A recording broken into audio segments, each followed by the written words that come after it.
అక్కడ ఒక విదేశీ కంపెనీ అకౌంట్కి ట్రాన్స్ఫర్ చేసి ఆ కంపెనీ ద్వారా ఇక్కడ పెట్టుబడులు పెట్టించాం. సో క్లియర్ కట్గా ఇక్కడ వైట్ మనీ చేసుకోవడానికి సో ప్రజా నాయకులు కానీ మంత్రులు, ఎమ్మెల్యేలు, ముఖ్యమంత్రితో సహా వీళ్ళందరి పైసలు దాచుకుని కూడబెట్టుకున్న పైసలన్నీ కూడా ఇప్పుడు వైట్ చేసుకోవడానికి సమిట్ ప్రధానంగా. అలాగే పెద్ద పెద్ద బడా బిజినెస్ పారిశ్రామికవేత్తలు అంటాం కదా, సో మెగా ఇంజనీరింగ్ కావచ్చు, ఇక ఎవరి దగ్గర ఉన్న బ్లాక్ మనీ వాళ్ళు బయటకు తీస్తారు ఇప్పుడే. దీన్ని వైట్ క్లియర్ వాషింగ్ పౌడర్ నిర్మాలాగా క్లియర్ వైట్ చేయడానికి చూస్తూ ఉంటారు ఇవన్నీ. సో ఇవే ఈ పెట్టుబడులు ఏదైతే ఇప్పుడు ప్రమోషన్స్లో పెట్టిరో ఇవన్నీ కూడా ఒక బూటకపు మాటలే. అవి వస్తాయా రావా అంటే ఏమో చెప్పలేం.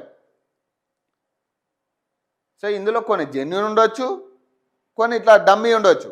సో ఇందులోనే ఈ బ్లాక్ మనీని అంతా కూడా వైట్ చేసే పరిస్థితి ఉంటుంది. సో ప్రజలు ఏమనుకుంటారంటే, అరే పెట్టుబడులు వచ్చినాయి అంటే, అరే 3 లక్షల కోట్లు పెట్టుబడి అంటే మాటలు కాదు తెలంగాణకి, అరే ముఖ్యమంత్రి చాలా గొప్ప పని చేసిండు అనుకుంటాం. కానీ ఈ 3 లక్షల కోట్లు ఎప్పుడు పెట్టుబడి పెట్టాలా? ఆల్రెడీ ఈయన డల్లాస్ వెళ్ళి వచ్చి 3 లక్షల కోట్లు తెచ్చిన కంపెనీలు ఏమైనాయో ఇప్పటికే తెలియదు, ఆ ఉద్యోగాలు ఏమైనా, ఆ కంపెనీలు ఏమైనాయో ఇప్పటికే తెలియదు.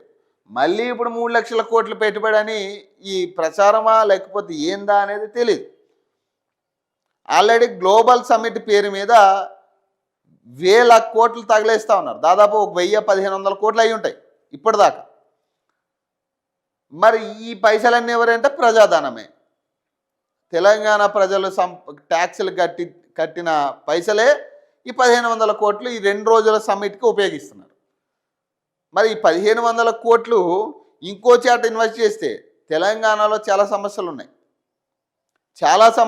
తెలంగాణలో. నిన్న వాళ్ళ ఉదాహరణకి మాట్లాడదాం.